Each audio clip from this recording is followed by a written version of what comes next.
तो हमको क्या पता चला अभी तक कि परमेश्वर ने फर्स्ट टाइम श्राप के बारे में बताया, फर्स्ट टाइम मृत्यु के बारे में बताया।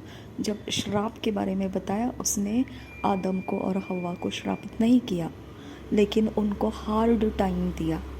Okay, hard time.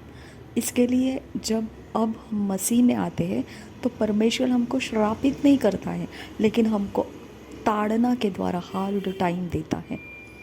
Okay, hard time के नीचे जब हम आते हैं तो हम परमेश्वर के ताड़ना है क्या समझने के लिए देरी लगता है, लेकिन हम परमेश्वर से अगर माफ़ी मांगेंगे तो हार्ड टाइम कहीं तो ख़त्म भी हो जाता है।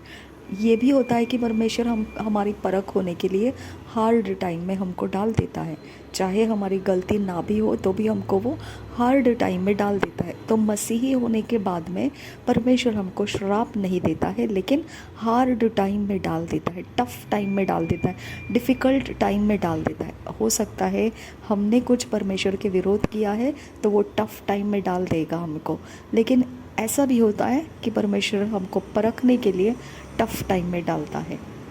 ओके, इसके लिए हमेशा हमने हार्ड टाइम आने के बाद में अगर असहनीय हो जाता है तो परमेश्वर से हमने मांगना है, परमेश्वर मैंने तेरे विरोध कुछ किया है, मैं नहीं जानती हूँ, अगर ये तेरे ताड़ना के रूप में है मुझे माफ़ कर और मेरे हार्ड टाइम को ख़त्म कर और मुझे आसान रास्ता दे ताकि मैं आगे बढ़ सकूँ। नहीं तो यह हार्ड टाइम मुझे ख़त्म कर देगा, ये मेरा धीरज तोड़ देगा और मैं इसके अंदर रुक नहीं पाऊँगी। मुझे इसमें से बाहर निकाल, मुझ पर अपनी रहम कर, अपना दया कर।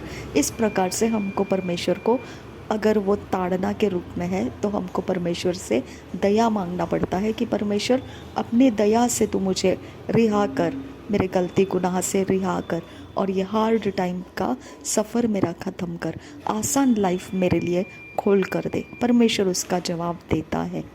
ओके, वो विश्वास योग्य परमेश्वर है और वहीं पर हमको यीशु मसीह के क्रूस का बलिदान याद करके परमेश्वर को बताना है, परमेश्वर देख तेरे पुत्र का इकलौते प्रिय बेटे का बलिदान हो चुका है जिसके ऊपर मैं विश्वास करती हूँ और वो बलिदान मेरे पापों को माफ़ करता है।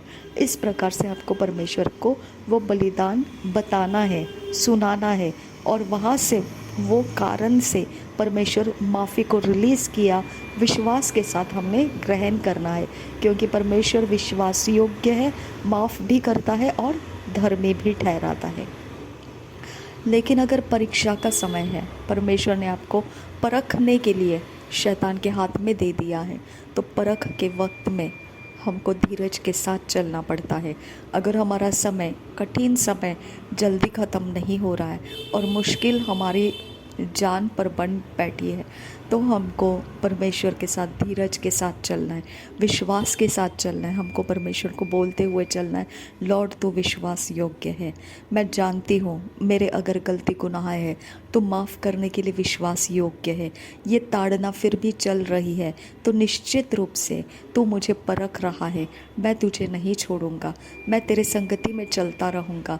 मेरा जो होना है सो हो, लेकिन मेरा परमेश्वर मेरे लिए हमेशा वही मेरा परमेश्वर रहेगा, मुझे और कोई परमेश्वर नहीं रहेगा। ऐसा परमेश्वर के साथ जब ताड़ना लंबा समय हमको समझ में आता है कि लंबा समय बीत गया है और मैं इसमें से बाहर निकल नहीं पा रहा हूँ, तो आपने परमेश्वर को बोला, लॉर्ड जो हो सो हो, मैं तेरे सामने हूँ। क्योंकि अय्यूब भी लंबा समय काटा, ओके, और इतना लंबा समय काटा कि वो मरने तक निकल गया था और फिर भी परमेश्वर उसको मारने ही डाल रहा था। और इसके लिए अय्यूब को बोलना पड़ा, बॉस तू रुक जा, जितना किया तूने बहुत हो गया, शायद से मैं तेरे परख में उतरा नहीं हूँ अभी तक, शायद से मैंने तेरा भरोसा प्राप्त नहीं कर पाया हूँ अभी तक, कोई बात नहीं है, लेकिन अब ये सहन के बाहर हो रहा है, अब तू मुझे कम से कम इस पृथ्वी से हटा दे ताकि मेरा सहन करने का समय ख़त्म हो जाए। मैं ये नहीं कहता हूँ कि तुम मुझे परख मत, मैं ये नहीं कहता हूँ कि तू मेरे ऊपर कुछ तो रहम कर, तू परखना चाहता है मुझे, ठीक है तू परख, ओके, लेकिन ये दर्द का समय इतना भारी हो गया है कि इसके अंदर रुक कर मैं अब तो जीवित भी नहीं रह पाऊँगा, है ना। इसीलिए भजनकार बोलता है कि अगर परमेश्वर की भलाइयों को मैंने ना देखा होता तो मैं मूर्छित हो गया होता। तो अय्यूब बोलता है मुझे तो भलाई कहीं दिखा नहीं रहा है तू, ओके। और मेरी बुराई तो इतनी ज़्यादा होती जा रही है कि उसके अंदर रुकना मेरे लिए मुश्किल हो गया है। ठीक है, चल तू भलाई मत दिखा मुझे, लेकिन अब मेरी विनती सुन कि मेरा समय ख़त्म कर दे, ताकि मुझे ये पीड़ा और सहना ना पड़े, ओके। तो इस प्रकार से ताड़ना और परमेश्वर का परीक्षा करना और ताड़ना देना दोनों को हमें समझ में आना चाहिए। परीक्षा में से अगला समय परमेश्वर हमको बहुत आयत से आशीष करता है, लेकिन ताड़ना के समय परमेश्वर की माफ़ी हमको रास्ता आसान करके देता है, ओके। तो हम दोनों में से एक कहीं तो होते हैं, दोनों को हमने परमेश्वर के सामने बोलकर मंजूर करना है। अगर मुझसे गलती हुई है मुझे माफ़ कर और मुझे आसान रास्ता दे। अगर तू परख कर रहा है तो जल्दी से मेरी परख हो जाए और जल्दी से मुझे आसान रास्ता मिले, ओके। इस तरह से परमेश्वर का हमने देखा कि किस प्रकार से परमेश्वर ने आदम और हवा को हार्ड टाइम्स दिया। उसको आदम और हवा को परमेश्वर ने श्राप नहीं दिया, लेकिन सर्प को परमेश्वर ने श्राप दिया, ओके। और आदम के कारण परमेश्वर ने बोला भूमि श्रापित है, ओके। तो श्राप और ताड़ना सेम नहीं है। श्राप उनके ऊपर पड़ता है, अब सर्प के ऊपर श्राप पड़ा है।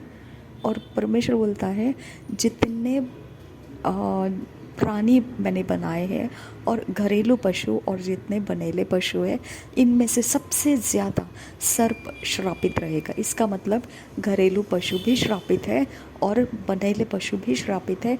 उन सबसे ज़्यादा श्रापित सर्प रहेगा, ओके।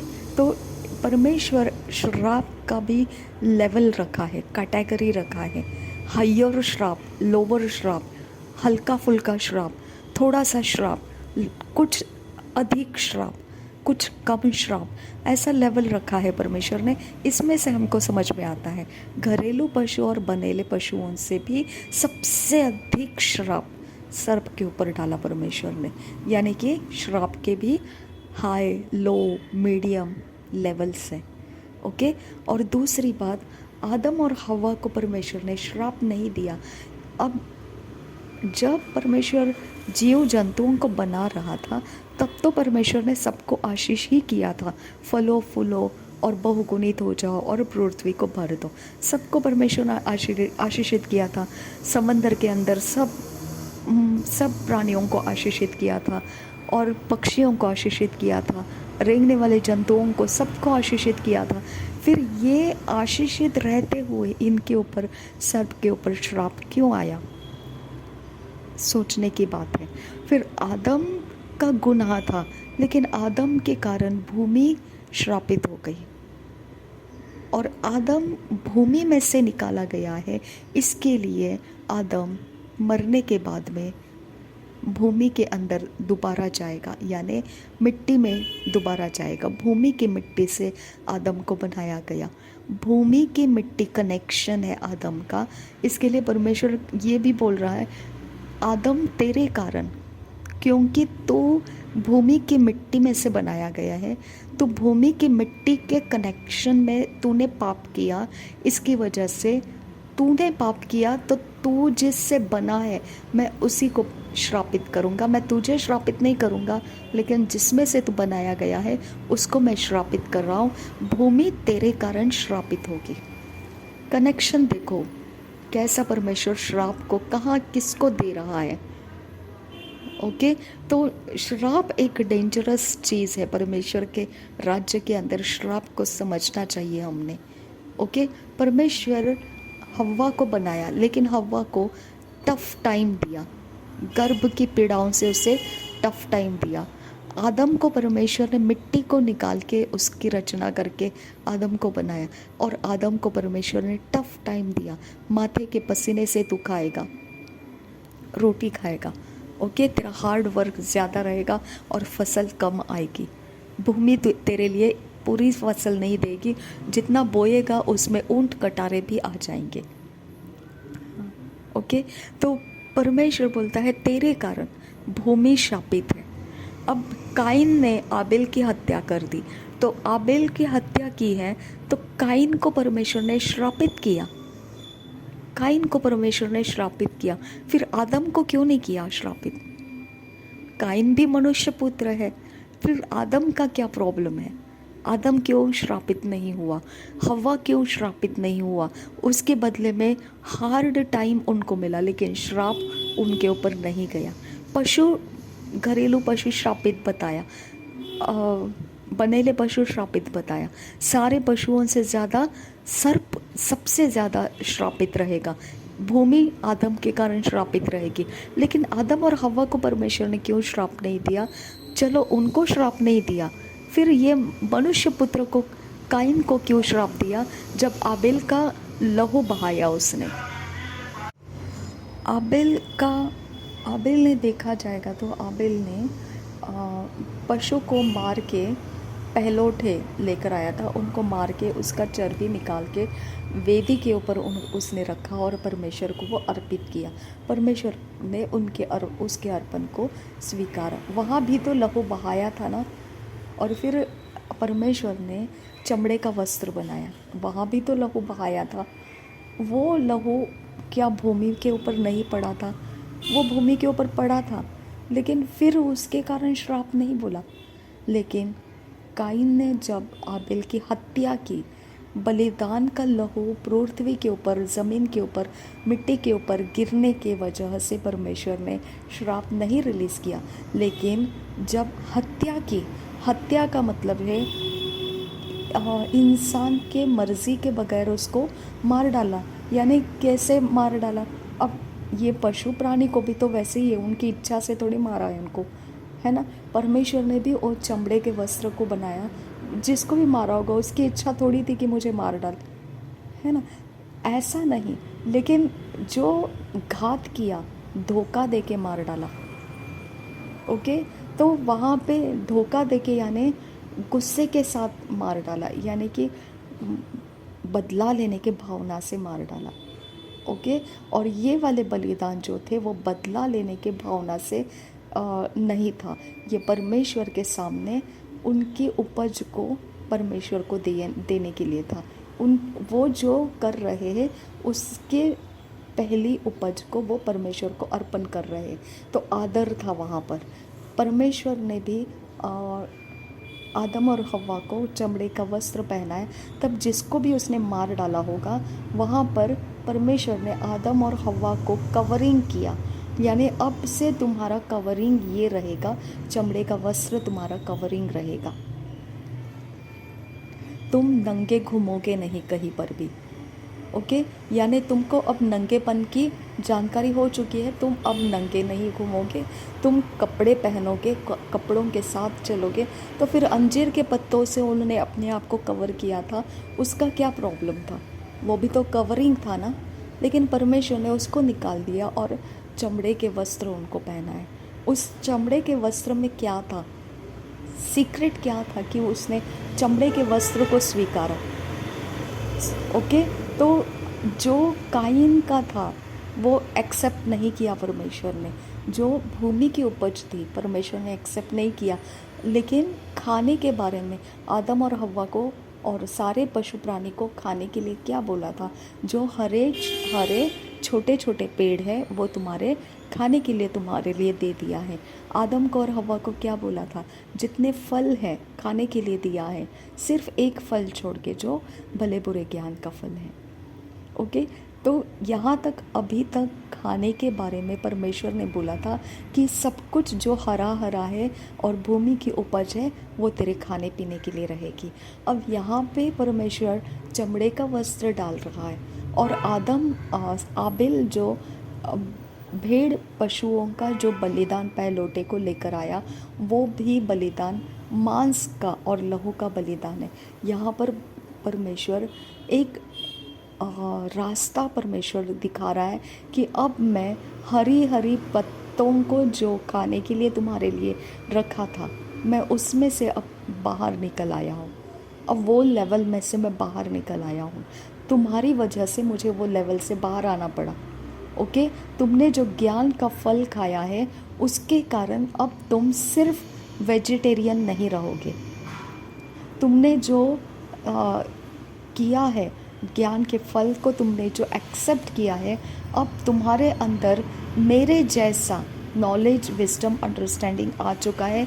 तुम ज्ञानवंत मेरे जैसा बन चुके हो। तुम और मैं सेम तरीके का अब खाना पीना चलेगा। जैसे मैं खाना खाता हूँ वैसा ही तुम भी खाना खाओगे। ओके, पहले तुम्हारे में और मेरे में मैंने कुछ सेपरेशन रखा था।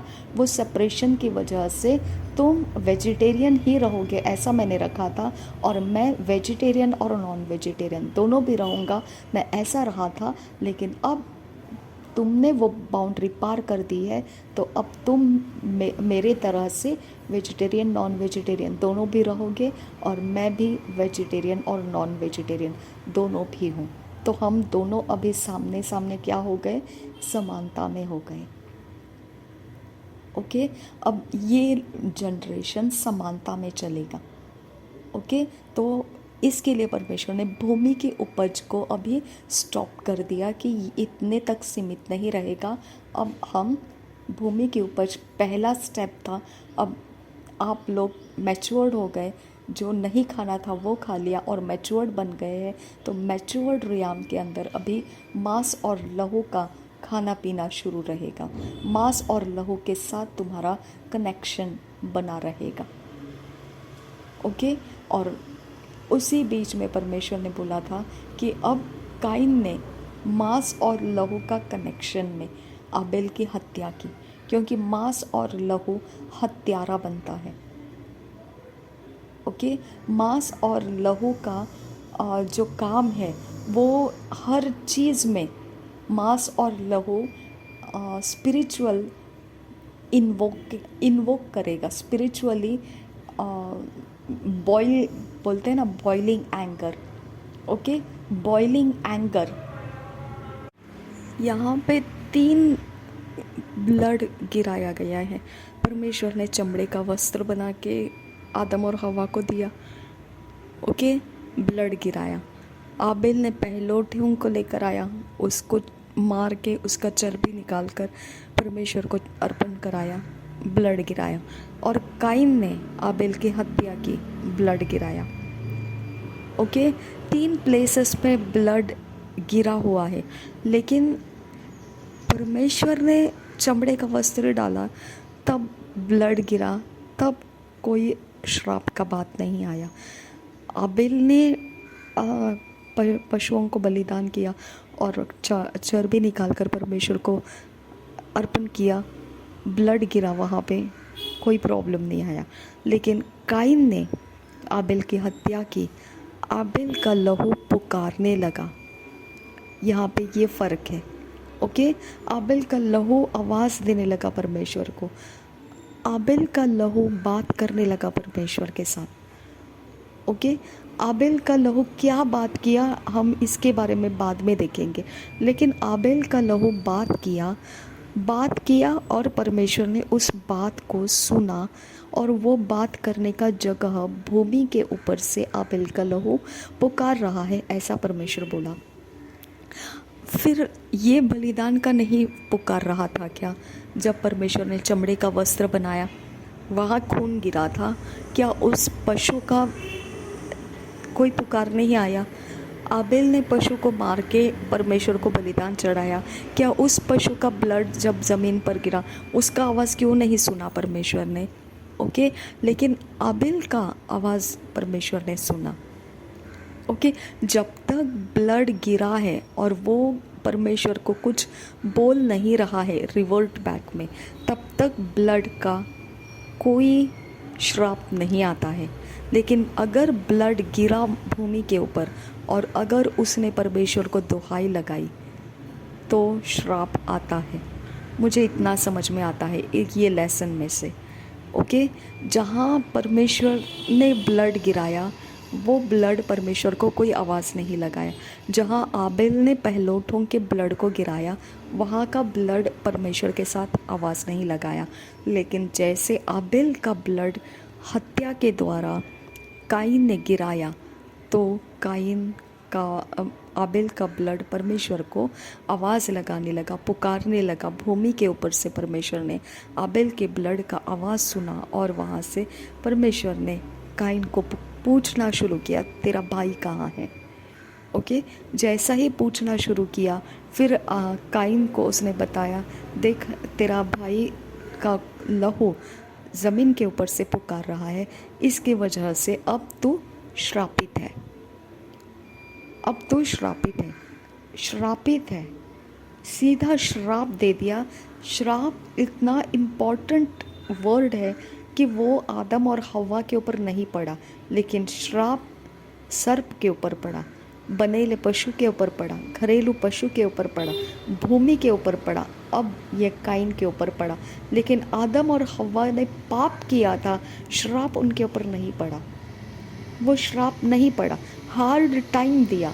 तो श्राप परमेश्वर तब बोला जब सर्प को बोल रहा था, श्राप परमेश्वर तब बोला जब आदम भूमि के कारण श्रापित है। श्राप परमेश्वर अब बोल रहा है जो काइन ने आबेल की हत्या की, यहाँ पर वो श्राप बोल रहा है। ओके, तो हार्ड टाइम और श्राप हमको फ़र्क करना आना चाहिए। और ब्लड गिराने का श्राप कब लगा? जब ब्लड ने परमेश्वर के साथ बातें किया, तभी जाके ब्लड गिराने का श्राप काइन के ऊपर पड़ गया। तो ब्लड गिराने का श्राप भी होता है, ये हमको समझना है। अगर ब्लड गिराया है तो परमेश्वर का श्राप काइन के ऊपर पड़ गया। तो सर्प के ऊपर जब श्राप पड़ गया था, तब परमेश्वर ने सर्प को भटकाने की वजह से श्राप दिया था। भूमि के ऊपर श्राप पड़ा था क्योंकि आदम ने पाप किया, इसकी वजह से भूमि के ऊपर श्राप पड़ा। वैसे ही काइन ने हत्या किया, इसके लिए काइन के ऊपर श्राप पड़ा। काइन ने हत्या किया और वो ब्लड परमेश्वर के साथ बात करने लगा, इसके लिए काइन को श्राप मिला। तो हार्ड टाइम और श्राप को फ़र्क करके समझना है। अब श्राप के अंदर सर्प को बोला, तू जिंदगी भर भूमि के ऊपर की मिट्टी चाटता रहेगा। ओके, उसके बाद भूमि के लिए परमेश्वर ने बोला ऊंट कटारे उगाएगी। ओके, उसके बाद काइन के लिए जो बोला, काइन ने बोला ये तो बहुत ही कठिन तू समय कर दिया है मेरा, मैं इतना कठिन समय सहन नहीं कर पाऊँगा, और मैं ऐसे हूँ, अगर तू बोल रहा है वैसे तो कोई भी मुझे मार डालेगा। ओके, मैं इनसिक्योर बन गया हूँ, तूने ऐसा मुझे श्राप का पोजीशन में डाल दिया है कि मैं इनसिक्योर फील करने लगा हूँ। समझ में आ गया? यानी श्राप का मैनिफेस्टेशन देखिए और हार्डशिप का मैनिफेस्टेशन देखिए। हार्डशिप का मैनिफेस्टेशन ये है कि गर्भधारणा के वक्त में वो पेन करेगी। ओके, बर्थ पैंग्स होंगे उसको। आदम मेहनत करेगा लेकिन उसको उतनी फसल नहीं मिलेगी जितना वो मेहनत कर रहा है। Okay, hard times. लेकिन श्राप में बोला है ज़िंदगी भर मिट्टी चाटता रहेगा सर्प, ज़मीन ऊंट कटारे उगाएगी। अब काइन को बोला है कि तू वेंडरर रहेगा। हम पढ़ेंगे 4 अध्याय उत्पत्ति का 8 वचन से। तब काइन ने अपने भाई हाबिल से कुछ कहा, और जब वे मैदान में थे तब काइन ने अपने भाई हाबिल पर चढ़कर उसे घात किया। तब यहोवा ने काइन से पूछा, तेरा भाई हाबिल कहाँ है? उसने कहा, मालूम नहीं, क्या मैं अपने भाई का रखवाला हूँ? उसने कहा, तूने क्या किया है? तेरे भाई का लहू भूमि से मेरी ओर चिल्लाकर मेरी दुहाई दे रहा है। इसलिए अब भूमि जिसने तेरे भाई का लहू तेरे हाथ से पीने के लिए अपना मुंह खोला है, उसकी ओर से तू शापित है। अब आदम की ओर से भूमि शापित थी, अब भूमि की ओर से काइन शापित है। क्योंकि अब वही हुआ ना कि जब परमेश्वर ने चमड़े का वस्त्र पहनाया तब भी तो भूमि के ऊपर खून बहा। आबेल ने जब पहलोठों की हत्या की और उसके अंदर से चर्बी निकालकर परमेश्वर को अर्पण किया तब भी तो लहू बहा, पृथ्वी के ऊपर ही तो बहा, है ना, भूमि के ऊपर ही बहा। लेकिन काइन ने आबेल की हत्या करने के वक्त में आबेल का लहू पुकारा परमेश्वर को, उसके कारण परमेश्वर बोलता है कि भूमि ने तेरे इस्तेमाल करके, तुझे इस्तेमाल करके, ओके, भूमि ने तुझे इस्तेमाल करके भूमि ने तुझे इस्तेमाल करके मुंह खोला, तेरे हाथ से तेरे भाई का लहू पीने के लिए मुंह खोला। तो भूमि ने ये नहीं करना चाहिए था, भूमि ने ये नहीं करना चाहिए था, लेकिन भूमि ने तेरा इस्तेमाल किया। तो अब भूमि ने तेरा इस्तेमाल किया है, इसकी वजह से भूमि के कारण काइन श्रापित है। कनेक्शन देखिए परमेश्वर का, आदम के कारण भूमि श्रापित हुआ, भूमि के कारण काइन श्रापित हुआ। ओके, आदम मिट्टी में से निकाला गया था, आदम ने पाप किया, पाप करने की वजह से मिट्टी ने पाप किया, इसके लिए मिट्टी श्रापित हो गया। अभी मिट्टी ने खून पिया, इसके लिए मिट्टी के कारण काइन श्रापित हो गया, क्योंकि काइन ने उसका सुना। डेंजरस है ये, कैलकुलेशन समझ के बाहर जाता है, लेकिन श्राप और हार्ड टाइम्स को फ़र्क करके समझना ज़रूरी है ना। तो यहाँ पे परमेश्वर का वचन हमें श्राप के बारे में बता रहा है। 10 वचन, उसने कहा तूने क्या किया है, तेरे भाई का लहू भूमि से मेरी ओर चिल्ला कर मेरी दुहाई दे रहा है, इसलिए अब भूमि जिसने तेरे भाई का लहू तेरे हाथ से पीने के लिए अपना मुंह खोला है उसकी ओर से तू शापित है। चाहे तू भूमि पर खेती करे तो भी उसकी पूरी उपज फिर तुझे न मिलेगी, और तू पृथ्वी पर भटकने वाला और भगोड़ा होगा। तब काइन ने यहोवा से कहा, मेरा दंड सहने से बाहर है। देख, तूने आज के दिन, देखो आदम ने नहीं कहा ऐसा, ये सेम थिंग तो आदम को भी बोला था परमेश्वर ने, भगोड़ा होगा ये नहीं बोला था, लेकिन आदम को क्या बोला था 3 अध्याय के 17 वचन में, और आदम से उसने कहा, तूने जो अपनी पत्नी की बात सुनी और जिस वृक्ष के फल के विषय मैंने तुझे आज्ञा दी थी कि तू उसे न खाना, उसको तूने खाया है, इसलिए भूमि तेरे कारण शापित है, तू उसकी उपज जीवन भर दुख के साथ खाया करेगा। ओके, और वह तेरे लिए कांटे और ऊंट कटारे उगाएगी, और तू खेत की उपज खाएगा और अपने माथे की पसीने की रोटी खाया करेगा, और अंत में मिट्टी में मिल जाएगा, क्योंकि तू उसी में से निकाला गया है, तू मिट्टी तो है ही और मिट्टी ही में फिर मिल जाएगा। जब परमेश्वर ने आदम को बोला था तब आदम ने ये नहीं कहा कि ये बहुत बड़ा है मेरे लिए, कठिन समय है मेरे लिए, लेकिन काइन ने बोला ऐसा, देख मेरा दंड सहने से बाहर है, देख तूने आज के दिन मुझे भूमि पर से निकाला है और मैं तेरी दृष्टि की आड़ में रहूँगा। यानी कि जिसके ऊपर श्राप रहता है वो परमेश्वर के दृष्टि के आड़ निकल जाता है। ओके, श्राप इतनी डेंजरस वस्तु है कि परमेश्वर के दृष्टि भी उसके ऊपर नहीं रहेगी, ऐसा रहता है श्राप। समझा आपको? तूने मुझे अपनी दृष्टि की आड़, मैं तेरी दृष्टि की आड़ में रहूँगा और पृथ्वी पर भटकने वाला और भगोड़ा रहूँगा, और जो कोई मुझे पाएगा मुझे घात करेगा। इस कारण यहोवा ने उससे कहा, जो कोई काइन को घात करेगा उससे 7 गुना बदला लिया जाएगा। अब देखिए परमेश्वर ने एक और वर्ड ऐड किया, बदला लिया जाएगा। ओके, हमने पहला क्या देखा, आशीषों को देखा, लेकिन उसके बाद हमने क्या देखा, मृत्यु की बात परमेश्वर ने 2 अध्याय के 17 वचन में किया। उसके बाद हमने क्या देखा? श्राप को देखा और हार्ड टाइम्स को देखा। श्राप सर्प को और भूमि को मिला, आदम और हवा को हार्ड टाइम्स मिला। और अब हम क्या देख रहे हैं? काइन को भूमि की वजह से श्राप मिला।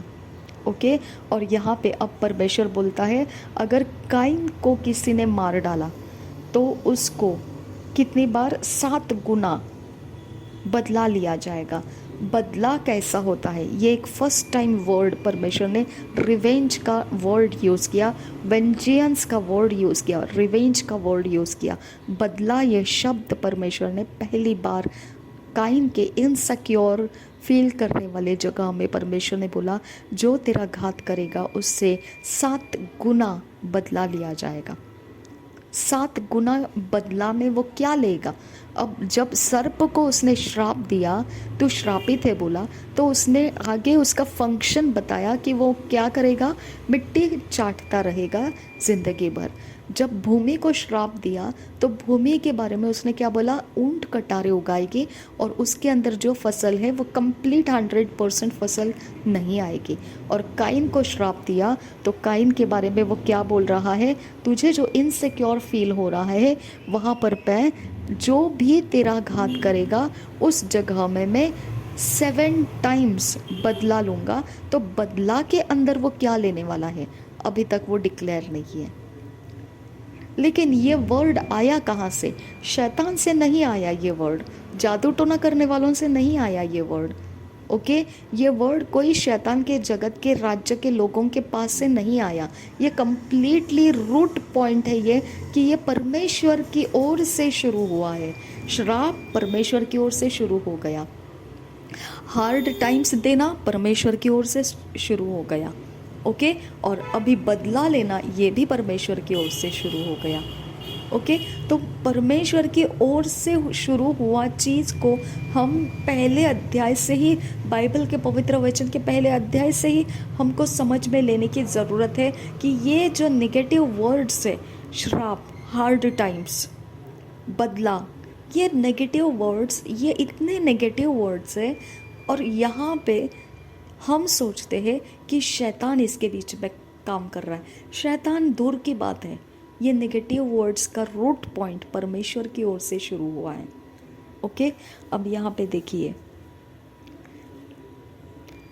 और यहोवा ने काइन के लिए एक चिन्ह ठहराया, ऐसा न हो कि कोई उसे पाकर मार डाले। एक चिन्ह ठहराया, ओके, मार्किंग ठहराया। आज हमारे ऊपर मार्किंग है, इसके लिए हम इनसिक्योर नहीं हैं।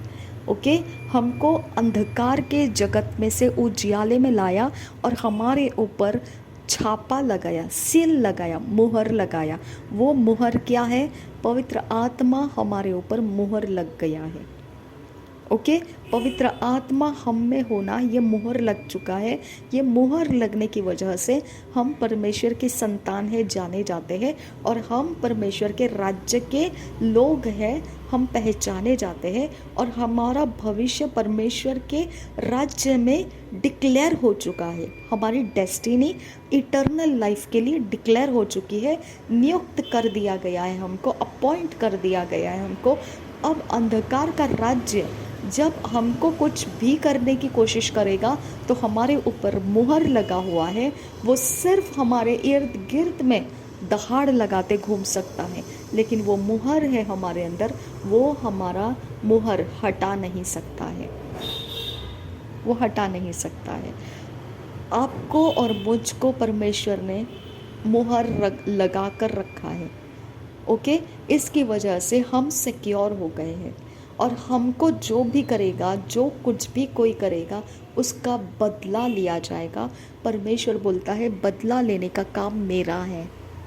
ओके, बदला परमेश्वर लेता है। और जो लोग अभी हमारा कुछ भी बिगाड़ते हैं, हमारे लाइफ को कोई हानि करता है दुष्टता के साथ, क्रूएल्टी के साथ, ओके, हमारे ऊपर कोई बहुत ज़्यादती करता है, हमको ऐसा लगता है कि हम क्या कर रहे हैं, हमारे साथ ऐसा क्यों हो रहा है, लेकिन परमेश्वर उसकी जिम्मेदारी उठाता है। ओके, परमेश्वर उसकी ओर ध्यान रखा है क्योंकि मुहर है हमारे ऊपर। ओके। और वो जानता है, उसने क्या बोला, काइन अगर तुझे इनसिक्योर फील हो रहा है तो मैं तेरे लिए एक सिक्योरिटी देता हूँ कि अगर तुझे कोई घात करता है 7 टाइम्स घात करने वाले का बदला लिया जाएगा। ओके, यानी तेरा घात हो सकता है, तो इनसिक्योर फील कर रहा है, ये हो सकता है कि तुझे कोई घात कर भी देगा, हो सकता है, पॉसिबिलिटी है, लेकिन जो करेगा उसको ये नहीं पता है कि 7 टाइम्स मैं उसका बदला लेने वाला हूँ। हालेलुया। इसके लिए जो जादू टोना करने वाले लोग रहते हैं, उनके माइंड के अंदर हमारा चोरी नाश करने का पूरा कंट्रोल वो हमारे ऊपर डालते हैं। ओके, लेकिन उनको ये नहीं पता है कि हमारा परमेश्वर उनका बदला कैसे लेने वाला है, वो नहीं जानते हैं। ओके, काइन को मारने वाला भी ये नहीं जानेगा कि काइन को मारने से उसका बदला लिया जाएगा। काइन को नहीं पता, काइन के को मारने वाले को नहीं पता है ये।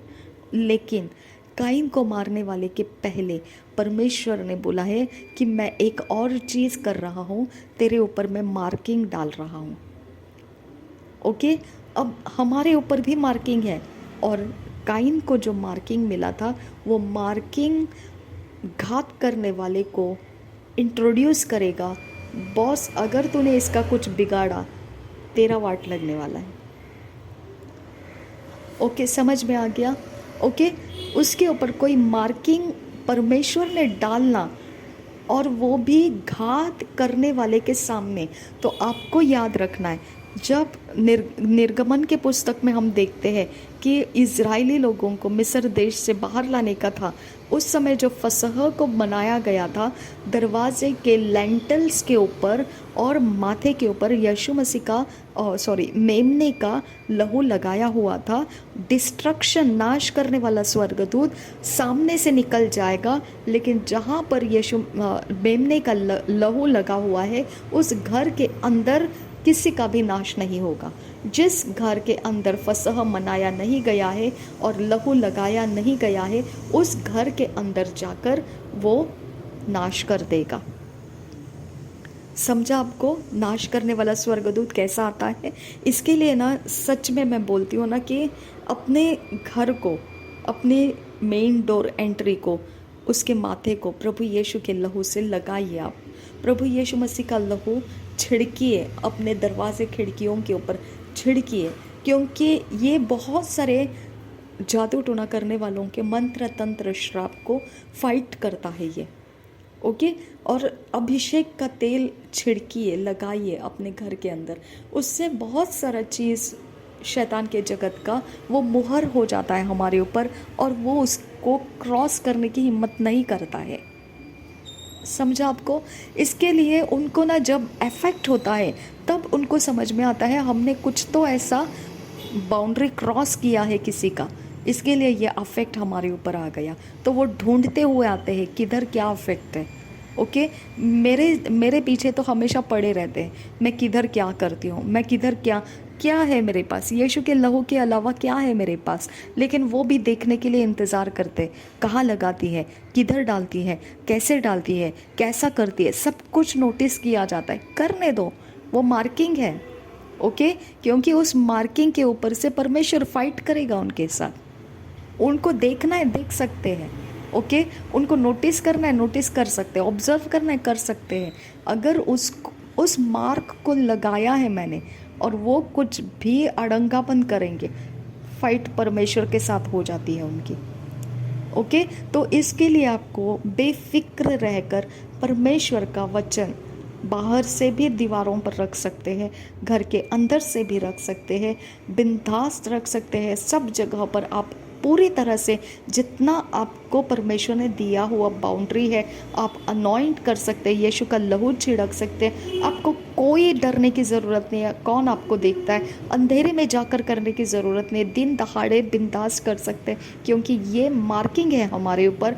बिंदास देखो अपनी आंखों से, पूरी तरह से नोटिस करो हम कहाँ पर क्या क्या कर रहे हैं, एकदम खुले तरीके से।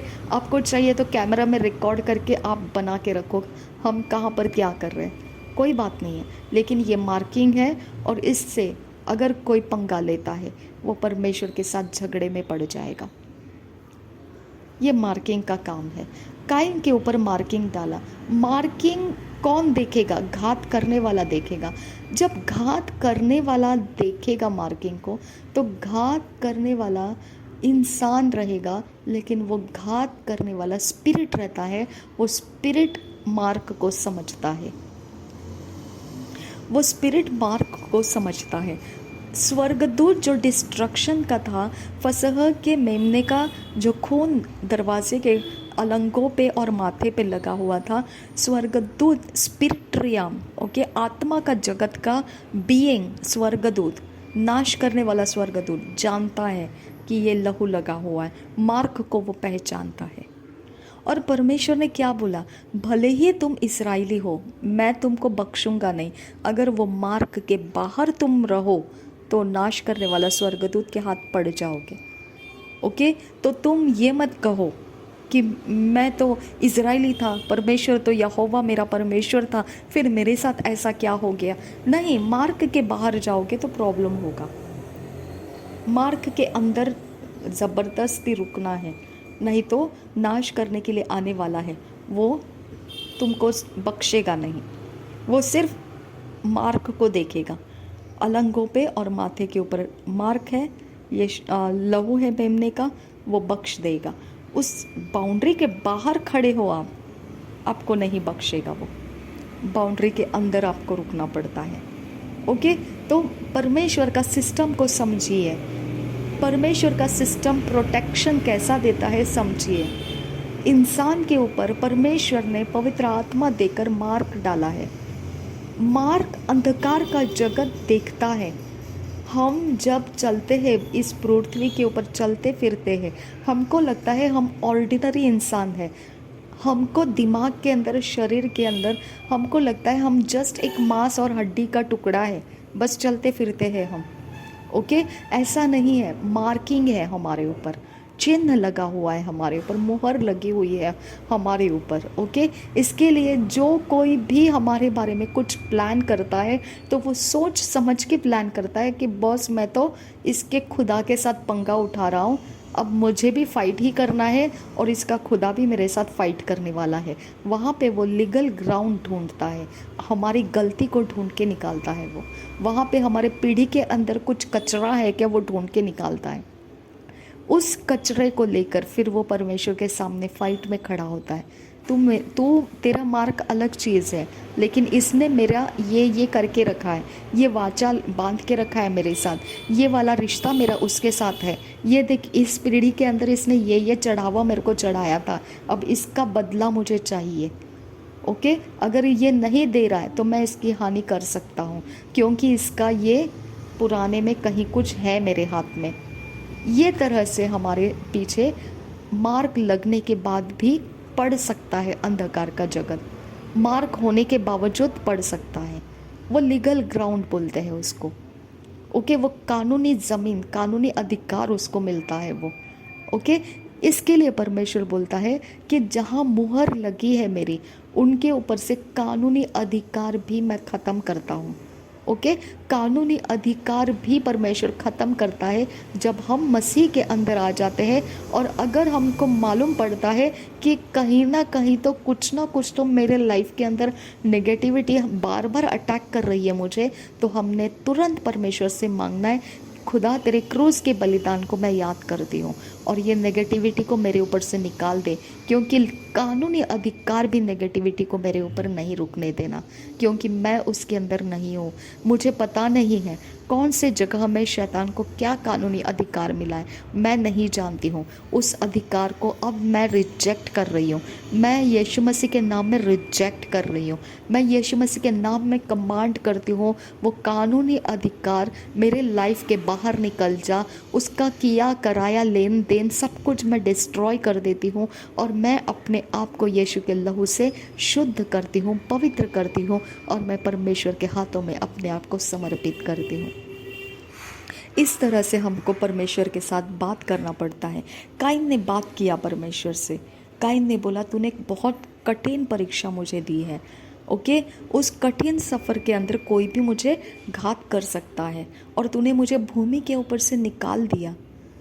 अब भूमि के ऊपर से निकाल दिया, भगोड़ा बना दिया है, यानी वो एक ज़मीन पर रुक नहीं सकता है, एक ज़मीन के ऊपर वो अपना घर बना के रह नहीं सकता है। इसको भगोड़ा कहा गया है। माय गॉड, है ना।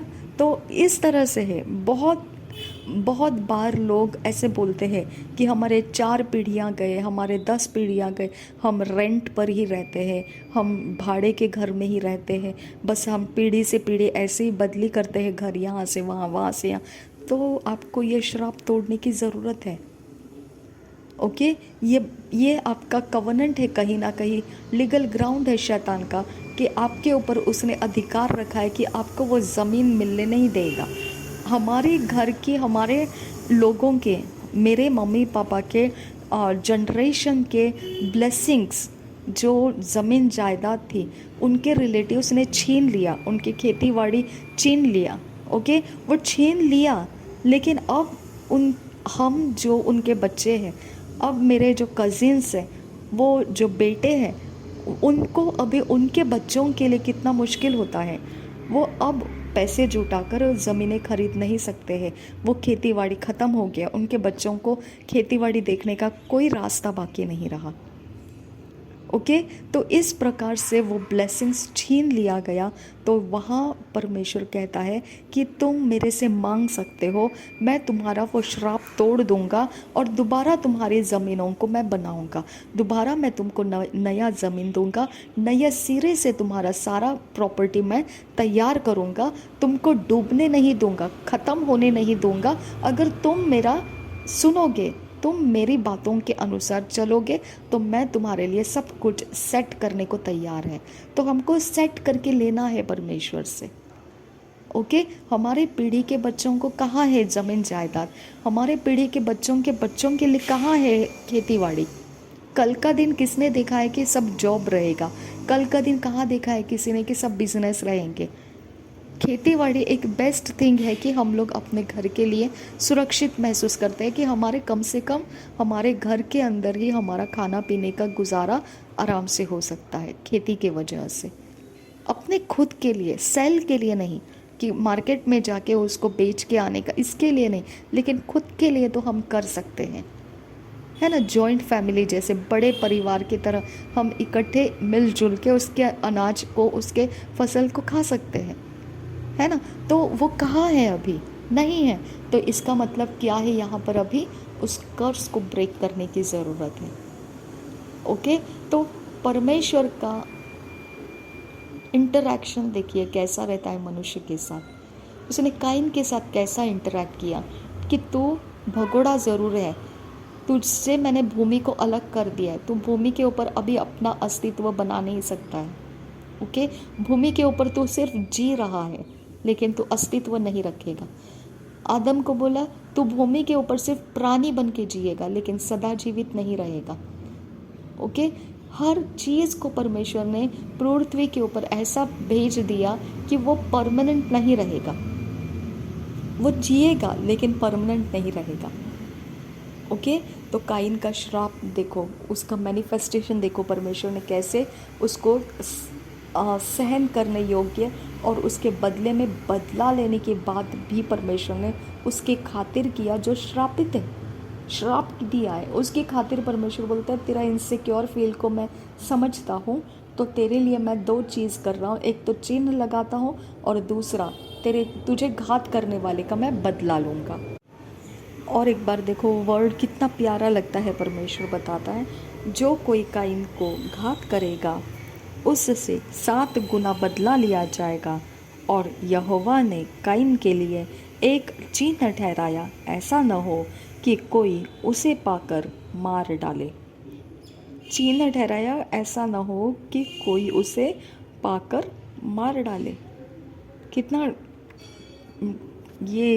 कितना परमेश्वर का कनेक्शन इसके अंदर डीपली हमको महसूस होता है कि परमेश्वर उसके इनसिक्योर फील को कहीं ना कहीं तो रिलैक्स कर रहा है, यानी उसको आयु दिया, तू जी सकता है, भगोड़े की तरह ही जी ले, लेकिन जी सकता है और तुझे मरने का डर रखने की ज़रूरत नहीं है।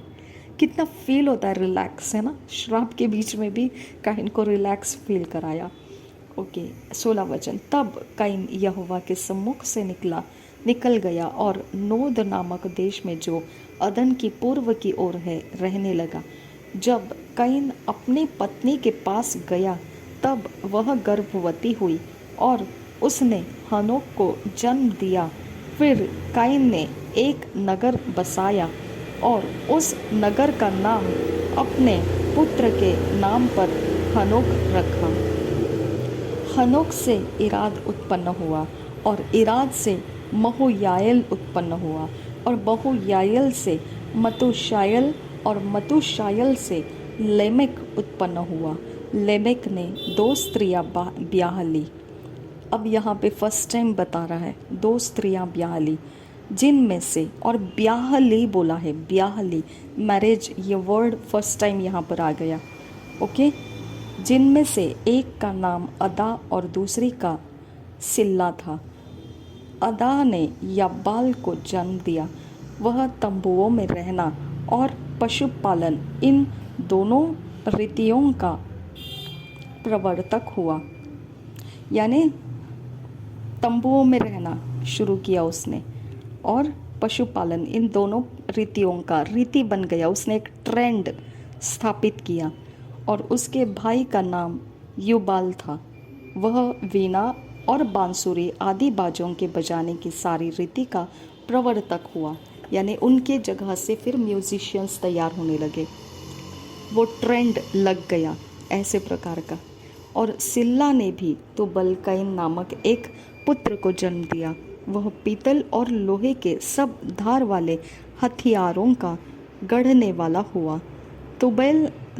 तुबल कैन की बहन नामा थी और लेबेक ने अपनी पत्नियों से कहा, हे आदा और हे सिल्ला, मेरी सुनो।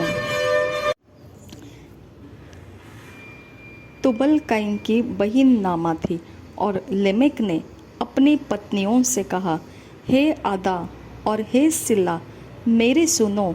हे लेमेक की पत्नियों, मेरी बात पर कान लगाओ। मैंने एक पुरुष को जो मुझे चोट लगाता था, अर्थात एक जवान को जो मुझे घायल करता था, घात किया है। अब ये कौन बोल रहा है? लेमेक बोल रहा है। ओके, लेमेक बोल रहा है अपनी पत्नियों से। लेमेक काइन नहीं है। ओके, लेमेक काइन नहीं है। लेमेक का काइन में से वो जनरेशन आया हुआ है। ओके, तो वो बोल रहा है मैंने एक पुरुष को जो मुझे चोट लगाता था, यानी वो आबेल की बात नहीं कर रहा है। लेमेक आबेल की बात नहीं कर रहा है। लेमेक आबेल की हत्या की गई थी उसकी बात नहीं कर रहा है। लेमेक जनरेशन है काइन का, तो जनरेशन के अंदर कुछ तो बात है ऐसा जो लेमेक के पास था, और वो उसमें से बता रहा है मैंने एक पुरुष को जो मुझे चोट लगाता था, अर्थात एक जवान को जो मुझे घायल करता था, घात किया है। ओके, तो उसके जनरेशन में कुछ तो बात रह गई है जो उसको पता है। उस जनरेशन के अंदर की बात वो खोल रहा है। जब काइन का बदला 7 गुना लिया जाएगा तो लेमेक का 77 गुना लिया जाएगा। तो आप सोचो, काइन का जनरेशन है ये। काइन फर्स्ट पर्सन, काइन के बच्चे सेकेंड पर्सन, बच्चों के बच्चे सेकेंड पर्सन। अगर काउंट करेंगे तो अब तक जितने बच्चे हो चुके हैं उसमें से लामेक आया है। अब लेमेक के बारे में वो बोल रहा है, लेमेक खुद अपने खुद के बारे में बोल रहा है कि जब काइन के बदला 7 गुना लिया जाएगा। अगर काइन ने किसी को मार डाला तो 7 गुना परमेश्वर बदला लेगा, तो लेमेक के लिए परमेश्वर 77 गुना लिया जाएगा। ऐसा लेमेक अपने खुद के बारे में पत्नी को बता रहा है। ओके, क्यों बताया उसने ऐसा? तो लामेक यहाँ पर खुद अपने बारे में बता रहा है कि वो 77 गुना लिया जाएगा। 7 गुना लिया था काइन के बारे में और अभी लेमेक का 77 गुना लिया जाएगा। ये 24 वचन जो है ना, ये हिस्टोरिकल वर्स बन जाता है। उसको हिस्ट्री पता है काइन के साथ परमेश्वर ने क्या किया है। ओके, तो वो 24 वर्स में जो बोल रहा है अपने पत्नी को, वो उसकी हिस्ट्री के कनेक्शन में बता रहा है। वो 25 वर्स आदम अपनी पत्नी के पास फिर गया और उसने एक पुत्र को जन्म दिया और उसका नाम यह कह के शेत रखा, परमेश्वर ने मेरे लिए हाबिल के बदले, जिसको कैन ने घात किया, एक और वंश ठहरा दिया है। शेत के भी एक पुत्र उत्पन्न हुआ और उसने उसका नाम एनोश रखा। उसी समय से लोग यहोवा से प्रार्थना करने लगे। तो हाबिल और कैन ने सैक्रिफाइस दिया और एनोश की तरफ से प्रार्थना करने वाले, यहोवा को पुकारने वाले लोग शुरू हुए। वैसे तो हव्वा ने ही पहला पुकारा था परमेश्वर को कि परमेश्वर ने मुझे एक मनुष्य पुत्र दिया। जब काइन का जन्म हुआ तो हव्वा ने बोला कि परमेश्वर ने मुझे मनुष्य पुत्र दिया। तो पुकारना तो हो गया था, लेकिन यहाँ से प्रार्थना करना शुरू हो गया, यानी परमेश्वर से कुछ बात करके, परमेश्वर से कुछ सलाह मशविरा लेना यहाँ से शुरू हो गया। 26 से एनोश के द्वारा शुरू हुआ। तो शेत के बारे में यहाँ आदम की पत्नी से शेत आ गया। तो आदम की पत्नी कौन थी? हवा। तो उसके द्वारा और एक पुत्र जन्मा और वो हाबिल के बदले में वंश बोलकर परमेश्वर ने उसको दिया शेत का बच्चा हुआ एनोश। आदम की वंशावली देखेंगे 5 अध्याय।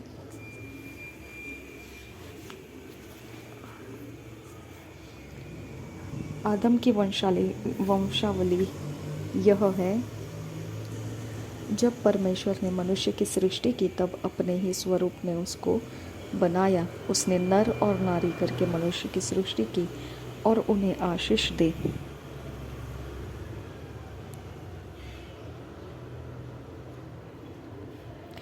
और उनके सृष्टि के दिन उनका नाम आदम रखा।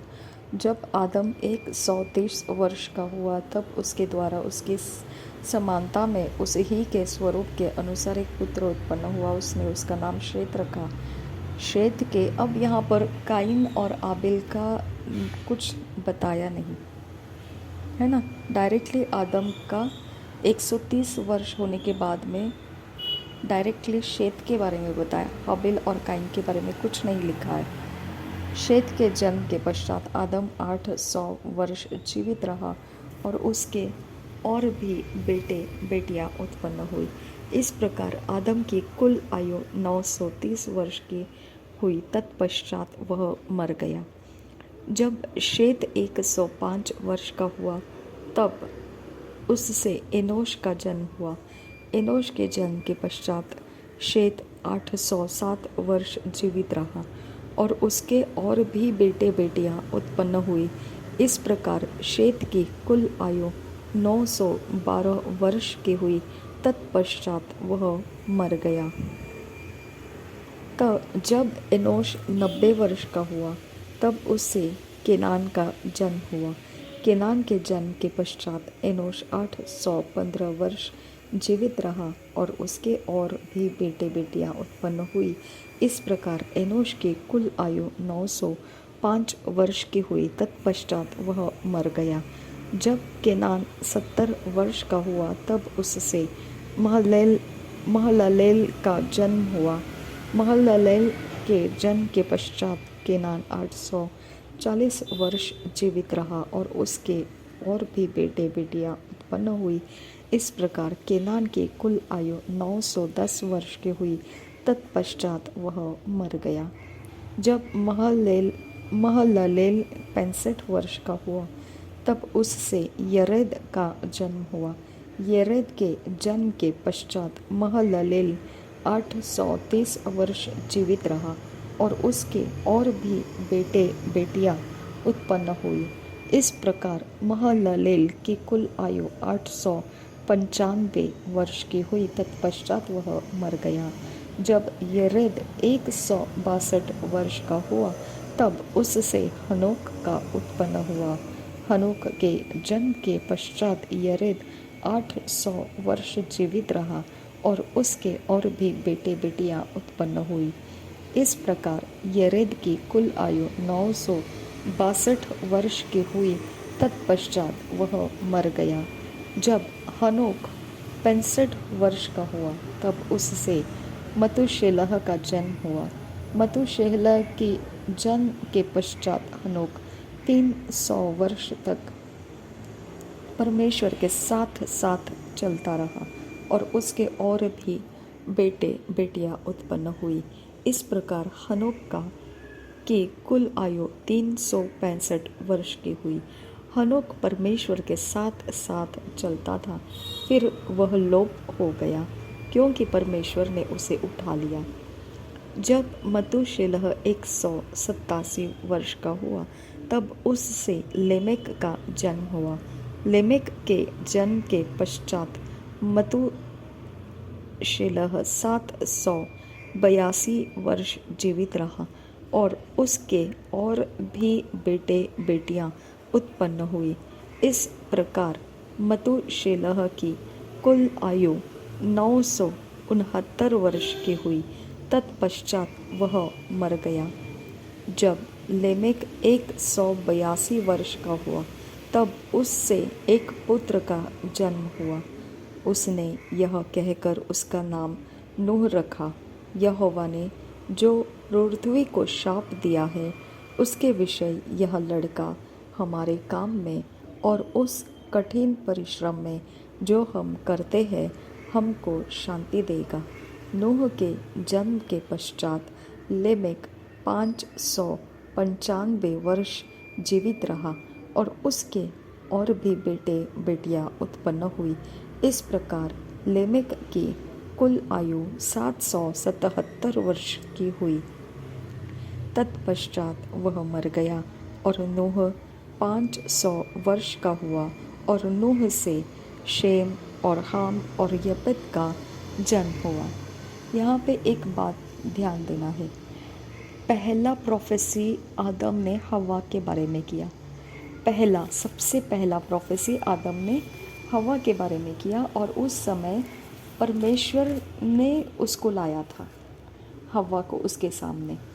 सबसे पहले प्राणियों को परमेश्वर ने आदम के पास भेजा था कि उसने क्या क्या नाम दिए वो सब वहाँ पर डिक्लेयर किया।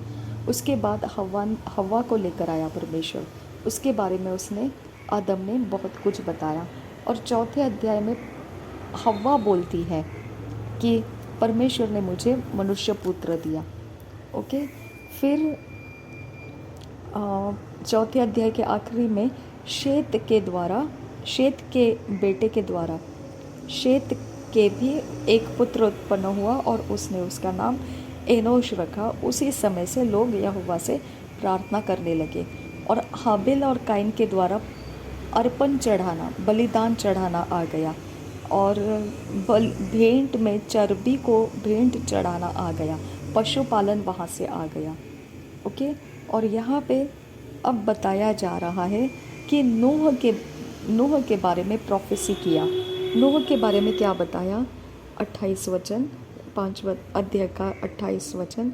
जब लेमेक 182 वर्ष का हुआ तब उससे से एक पुत्र का जन्म हुआ। उसने यह कहकर उसका नाम नूह रखा, यहोवा ने जो पृथ्वी को शाप दिया है उसके विषय यह लड़का हमारे काम में और उस कठिन परिश्रम में जो हम करते हैं हमको शांति देगा।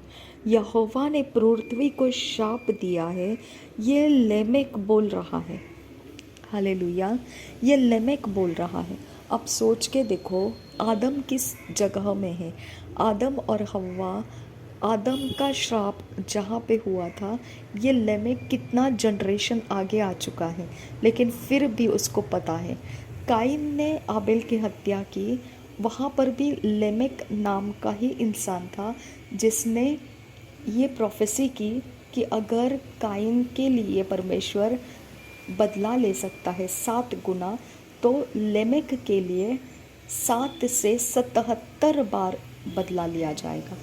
वहाँ पर भी लेमेक ही प्रोफेसी कर रहा है काइन के अंदर से। और यहाँ पे शेत का जनरेशन दिखाया है आगे, आबेल नहीं है तो शेत का जनरेशन दिखाया। शेत के जनरेशन में भी जहाँ लेमेक आ गया, लेमेक ने प्रोफेसी किया कि ये नूह जो है ये पृथ्वी के ऊपर जो श्राप पड़ा है, यानी उसके ब्लड लाइन में क्या हिस्ट्री है उसके ऊपर वो प्रकाशन था। बहुत मुश्किल है इस बात को समझना, हमारे ब्लड लाइन में कौन पीछे क्या किया हमको क्या पता है, लेकिन इन लोगों के पास रेवलेशन था, प्रकाशन था। मुश्किल लगता है समझने में ये, है ना। हमको कल क्या खाना खाया वो भी हम भूल जाते और यहाँ पे इतने जनरेशन के बाद आने के बाद वो बता रहा है कि वो वक्त में जो पृथ्वी के ऊपर श्राप पड़ा था ना, आदम की वजह से पृथ्वी को श्राप मिला था, भूमि को श्राप दिया था, और भूमि के श्राप से अब छुटकारा पाने का समय है।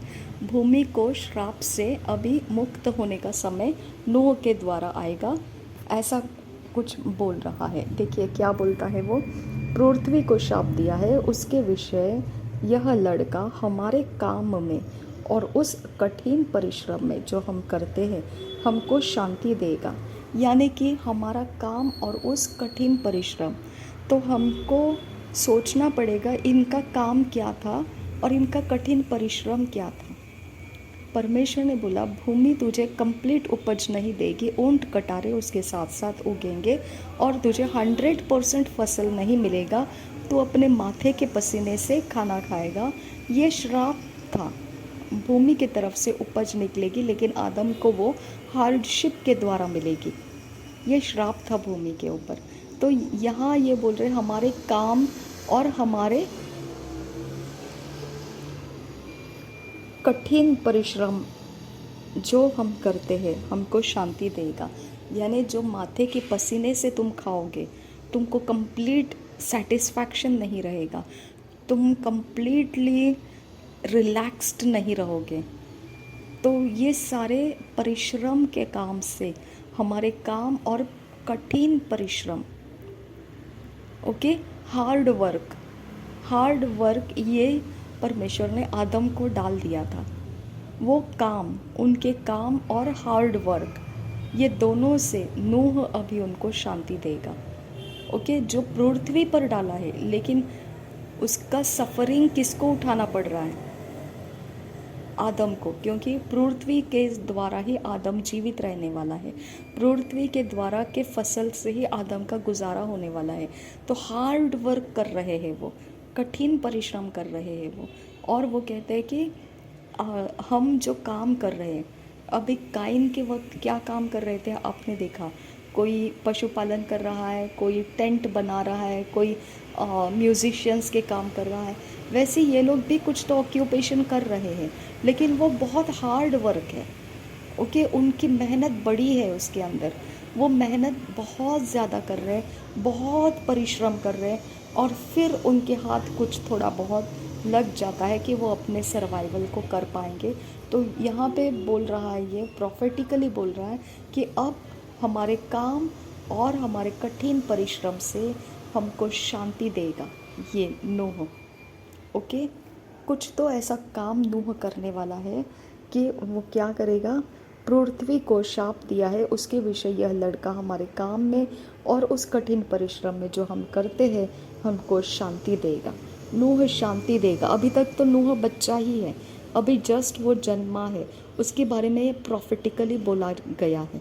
और परमेश्वर बाद में उसके बारे में क्या बोलता है, नूह जैसा धर्मी कोई नहीं है इस पृथ्वी के ऊपर, नूह जैसा धर्मी मुझे कहीं नहीं मिला। ओके, तो नूह के बारे में प्रॉफिटिकली बोलना बहुत एक्स्ट्रा ऑर्डिनरी है। ओके, ये साधारण चीज़ नहीं है। नूह के जन्म के पश्चात लेमेक 595 वर्ष जीवित रहा और उसके और भी बेटे बेटियां उत्पन्न हुई। इस प्रकार लेमेक की कुल आयु 777 वर्ष की हुई, तत्पश्चात वह मर गया। यहाँ पे देखिए 4 अध्याय के 24 वचन में, जब कैन का बदला 7 गुना लिया जाएगा तो लेमेक का 77 गुना लिया जाएगा। यहाँ पर भी लेमेक के बारे में बोला है। और यहाँ लेमेक का बेटा नूह जन्म लेता है और लेमेक नूह के बारे में प्रोफेसी करता है। और नूह 500 वर्ष का हुआ और नूह से शेम और हाम और येपेत का जन्म हुआ। 6 अध्याय। फिर जब मनुष्य भूमि के ऊपर बहुत बढ़ने लगे और उनके बेटियां उत्पन्न हुई, तब परमेश्वर के पुत्रों ने मनुष्य की पुत्रियों को देखा कि वे सुंदर है, और उन्होंने जिस जिस को चाहा उनसे विवाह कर लिया। तब यहोवा ने कहा, मेरा आत्मा मनुष्य से सदा लो विवाद करता न रहेगा, क्योंकि मनुष्य भी शरीर ही है। उसकी आयु 120 वर्ष की होगी। उन दिनों में पृथ्वी पर दानव रहते थे, और इसके पश्चात जब परमेश्वर के पुत्र मनुष्य की पुत्रियों के पास गए, तब उनके द्वारा जो पुत्र उत्पन्न हुए वे शूरवीर होते थे, जिनकी कीर्ति प्राचीन काल से प्रचलित है। ओके, यहाँ पे दानव के बारे में दिया है। उन दिनों में दानव रहा करते थे। दानव बोलेंगे तो मनुष्य प्राणी नहीं है, जीवित मनुष्य प्राणी जो परमेश्वर ने आदम के नथुनों में श्वास फूका, वो वाला जीवित प्राणी जो मनुष्य है, ये मनुष्य नहीं है, ये दानव जाति अलग है। जैसा स्वर्गदूत अलग है, ओके, जैसा मछली का किंगडम अलग है, पानी का किंगडम अलग है, जैसा पृथ्वी के ऊपर चलते फिरते जीव जंतुओं का किंगडम अलग है, जैसा आकाश में उड़ने वाले पक्षियों का किंगडम अलग है, जैसा मनुष्य का नथुनों में श्वास फूका हुआ जीवित प्राणी का किंगडम अलग है, वैसा ही दानव ये जाति का किंगडम अलग है। मनुष्य और दानव सेम नहीं है। ओके, यहाँ पे 3 चीज़ें देखना है। मनुष्य की पुत्रियाँ, मनुष्यों के पुत्र और दानव। उस समय दानव रहा करते थे। दानव जाति कैसे आई, अब हमको आगे देखने को मिलेगा। फिर जब मनुष्य की भूमि के ऊपर बहुत बढ़ने लगे और उनके बेटियां उत्पन्न हुई, तब परमेश्वर के पुत्रों ने मनुष्यों की पुत्रियों को देखा कि वे सुंदर है, और उन्होंने जिस जिस को चाहा उनसे विवाह कर लिया। तब यहोवा ने कहा, मेरा आत्मा मनुष्य से सदा लो विवाद करता न रहेगा, क्योंकि मनुष्य भी शरीर ही है। उसकी आयु 120 वर्ष की होगी। एक बैकग्राउंड सिर्फ देखो कि परमेश्वर ने ये वर्ड क्यों बोला कि मेरा आत्मा मनुष्य के साथ सदा लो विवाद करता नहीं रहेगा। मनुष्य ने उसका क्या बिगाड़ा? मनुष्यों ने पृथ्वी के ऊपर पुत्रियों को जन्म दिया। ओके, पुत्रियों को जन्म दिया, मनुष्य ने पुत्रियों को जन्म दिया। मनुष्य का क्या गलती है उसमें? राइट, मनुष्य का उसमें कोई गलती नहीं है। पुत्रियों को किसने अपनी अपनी पसंद से ले लिया? परमेश्वर के पुत्रों ने। परमेश्वर के पुत्रों ने मतलब परमेश्वर ने जो स्वर्गदूत बनाए हैं, आत्मिक जगत बनाए हैं, उसके अंदर जो स्वर्गदूत रहा करते हैं, उन स्वर्गदूतों ने अपनी अपनी पसंद से मनुष्यों की पुत्रियों को लिया। अभी मनुष्यों की पुत्रियों को मनुष्यों ने थोड़ी दिया, उन्होंने खुद हो के आके ज़बरदस्ती ले लिया। ओके, अपनी अपनी पसंद से ले लिया। मनुष्य कुछ नहीं कर सका उनके लिए, उनको इनकार नहीं कर सका, उनको स्टॉप नहीं कर सका, उनको अपने पुत्रियों को बचा कर रखने का उनके पास ताकत नहीं था। ओके, फिर यहाँ पे परमेश्वर बोलता है मनुष्य ऐसा ही है, वो अपने आप को बचा कर रख नहीं सकता है, वो मेरी बात को समझता नहीं है। मैं उसको कुछ बोलने की कोशिश करता हूँ तो वो सुनता नहीं है। उसने अपने पुत्रियों को जाने दिया, परमेश्वर के पुत्रों के साथ होने दिया। ओके, अब मैं मनुष्य के साथ फाइट नहीं करूँगा, क्योंकि मनुष्य क्या करता है, परमेश्वर के पुत्रों को अपनी पुत्रियाँ लेने देता है। ओके, तो मेरा आत्मा बोलकर फ़ायदा नहीं है, मेरा आत्मा उसको समझा के फ़ायदा नहीं है। मनुष्य क्या करता है, अपनी पुत्रियों को वो स्वर्गदूतों को दे ही देता है, वो सुनता नहीं है मेरे आत्मा का। इसके लिए अब मैं मनुष्य के साथ फाइट नहीं करूँगा। यानी मनुष्यों की पुत्रियाँ बन गई है और मनुष्यों की पुत्रियों की सुंदरता देखकर स्वर्गदूत उनके साथ ब्याह कर लिए। तो वहाँ पे मनुष्यों को परमेश्वर का आत्मा रोकता रहा, समझाता रहा, तुम ऐसा मत करो, तुम अपने बेटियों को उनको मत दो। फिर भी मनुष्य ने उनको अपनी बेटियाँ दे दी। यही उसका मतलब समझ में आता है। वो ज़बरदस्ती लिए ऐसा समझ नहीं है, लेकिन मनुष्यों की मर्ज़ी से वो बेटियों को उन स्वर्गदूतों के हाथों में दिया गया। जब परमेश्वर का आत्मा मनुष्यों को बोल रहा था, कुछ तो काउंसल कर रहा था। काइन को भी परमेश्वर ने काउंसिल किया था कि अगर तू भला करता रहेगा तो क्या मैं तेरा अर्पण ग्रहण नहीं करूँगा, लेकिन अगर तू भला नहीं करेगा तो पाप द्वार पर छिपा हुआ है। ओके, और उसकी कामना तेरे ऊपर है, लेकिन तूने उसके ऊपर प्रभुता करना है। काउंसल किया था काइन को, काइन ने फिर भी वो काउंसिल को नहीं माना और आबेल की हत्या कर ली। ओके, तो परमेश्वर का काउंसिल आने के बावजूद मनुष्यों ने क्या किया, उनकी पुत्रियों को स्वर्गदूतों के हाथों में ब्याह होने के लिए छोड़ दिया। हालेलुया।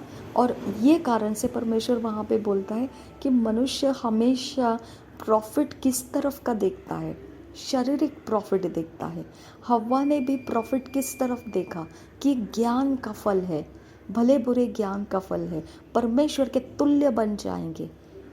प्रॉफिट को देखा उसने कि परमेश्वर के तुल्य हो जाएंगे, हमारा कुछ तो एक हैसियत बन जाएगा, हमको किसी के सामने खड़े होने का ताकत हियाव आ जाएगा, कुछ तो एक एक्स्ट्रा ऑर्डिनरी हम बन जाएंगे। ये उनकी जिज्ञासा उस फल को खाने के लिए हव्वा को लिफ्ट किया। अब यहाँ पे मनुष्यों को भी यही लिफ्ट किया कि स्वर्गदूत के साथ अगर मनुष्य पुत्री जन्म देना शुरू करेंगे, ब्याह करना शुरू करेंगे, तो एक एक्स्ट्रा ऑर्डिनरी लेवल के ताकतवर ऐसे मनुष्य के जीवित प्राणी तैयार होंगे। लेकिन वो जीवित प्राणी नहीं रहे, वो दानव तैयार हो गए।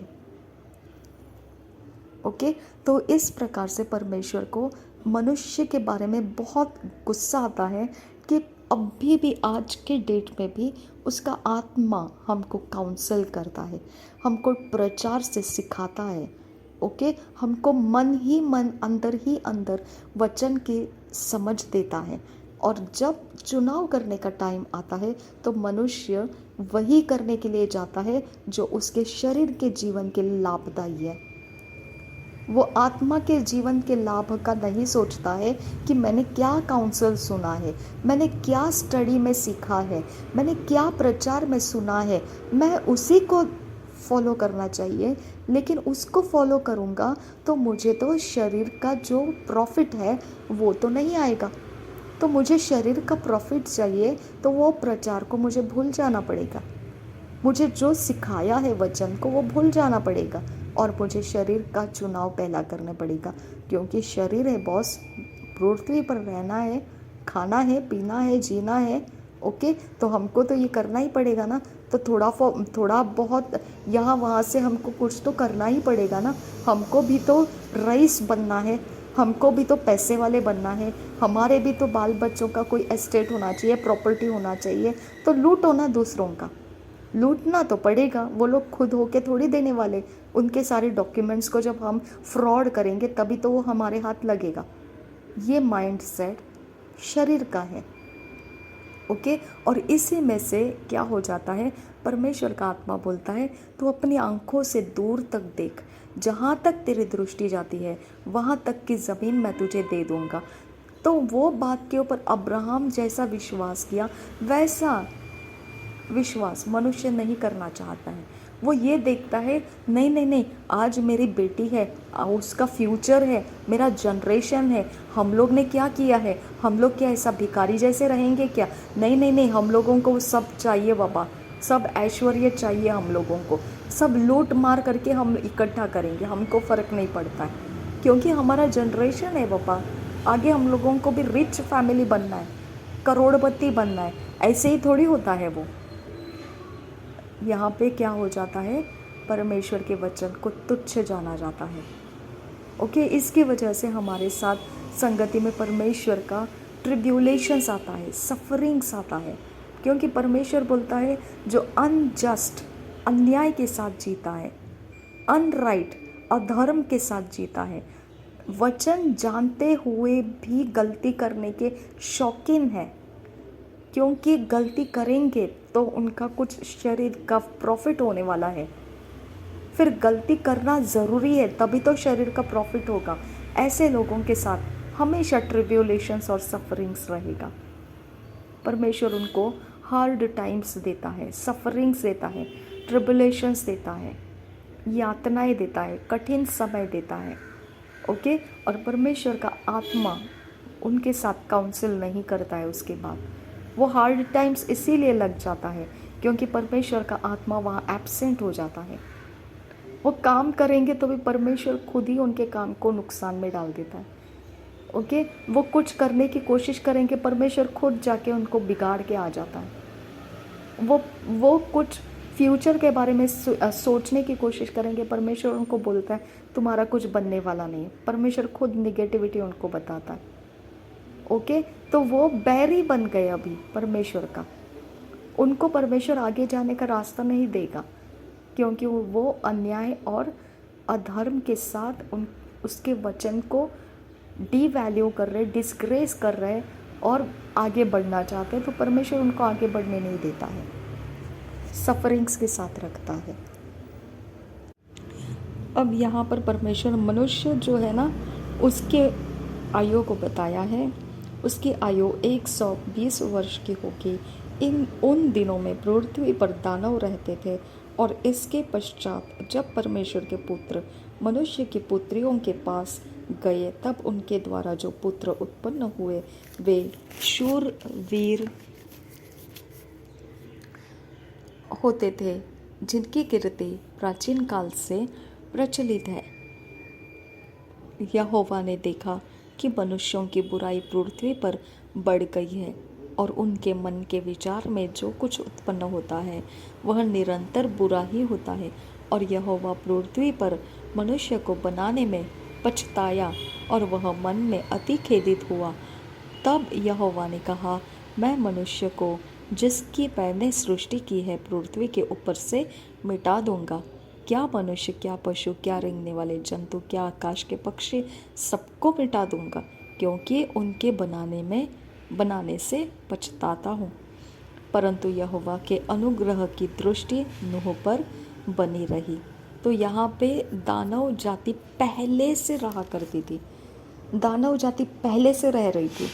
ये तो एक चीज़ है। मनुष्य है, मनुष्य की पुत्रियाँ हैं, मनुष्यों के पुत्रियों के साथ परमेश्वर के पुत्रों ने ब्याह कर लिया। अब इसके अलावा दानव जाति भी रहा करती थी। ओके, गैर मनुष्य दानव जाति भी रहा करती थी, ठीक है।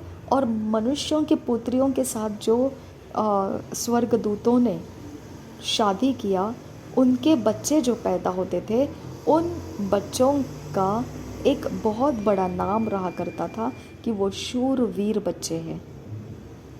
ओके, और उनकी वाहवाही प्राचीन काल से है। ओके, तो दानव ऑलरेडी थे वहाँ पर।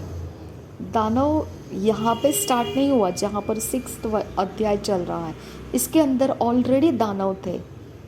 तब तक मनुष्यों के पुत्रियों और स्वर्गदूतों का कोई विवाह नहीं था, तब भी दानव रहा करते थे। यानी दानव की जाति ऑलरेडी थी वहाँ पर। दानव जाति नहीं है ऐसा नहीं था वहाँ पर, लेकिन इसके अलावा और परमेश्वर बोल रहा है, इसके अलावा परमेश्वर अलग से बता रहा है कि मनुष्य की पुत्रियाँ और परमेश्वर के पुत्रों के साथ विवाह हुआ, और जो बच्चे पैदा हो गए वो शूरवीर जाने जाते थे। और प्राचीन काल से ऐसा है कि उनको शूरवीर करके जाना जा रहा है, प्राचीन काल से। यानी मनुष्यों के पुत्रियाँ जब से शादी होने लगा है, उनके बच्चे तैयार होने लगे, वो बहुत पुराना समय है। उस पुराने समय से उनको ये एक गिफ्ट है कि वो शूरवीर है, यही जाना जाता है उनके बारे में। उनका कैरेक्टर है, वो शूरवीर है वो। यहोवा ने देखा कि मनुष्यों की बुराई पृथ्वी पर बढ़ गई है। यहोवा ने देखा कि मनुष्यों की बुराई पृथ्वी पर बढ़ गई है और उनके मन के विचार में जो कुछ उत्पन्न होता है वह निरंतर बुरा ही होता है। और यहोवा, देखो, निरंतर बुरा होने का कारण क्या है? क्योंकि मनुष्य अभी रोटी रोजी के बारे में सोचता है। हव्वा भी वही सोचती थी कि हमको ज्ञान का फल खाने की ज़रूरत है, क्योंकि ज्ञान का ज़रूरत है, भले बुरे ज्ञान का ज़रूरत है। It is very important for us, human being के लिए बहुत ज़रूरी है। तो हम भी वही सोचते हैं, education is very important for human being, है ना। Culture is very important for human being, है ना। चाहे वो कल्चर शैतान के जगत का ही क्यों ना हो, but culture is very important for human being, क्योंकि वो कंट्रोल में रखता है मनुष्य को। ओके, तो मनुष्य हमेशा वो कुछ करने की कोशिश करता है जिसके अंदर से उसको महसूस हो कि मैं सुरक्षित हूँ। ओके, हव्वा को इनसिक्योर लगता था उस फल के बगैर। अगर उसको इनसिक्योर नहीं लग रहा होता तो शायद से उसने वो फल नहीं खाया होता। उसको सिक्योर नहीं लगता है। ओके, मुझे भी सिक्योर नहीं लगता है। जब मेरे पास फाइनेंस नहीं है तो मुझे भी सिक्योर नहीं लगता है। मुझे भी कभी कभी टेंशन आ जाता है कि कैसा होगा आगे। ठीक है, तो हमको सिक्योर ना लगने की वजह से रॉन्ग चॉइस हम कर लेते हैं।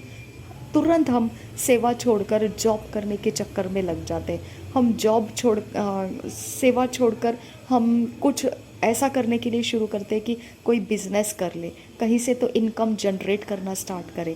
हम इतना इनसिक्योर हो जाते हैं कि हमको सेवा का टाइम को रिड्यूस करना पसंद आ जाता है, और हमको ऐसा लगता है कि थोड़ा समय कामकाजों में डालें ताकि हमारे गुजारे के लिए पैसे इकट्ठे कर सके।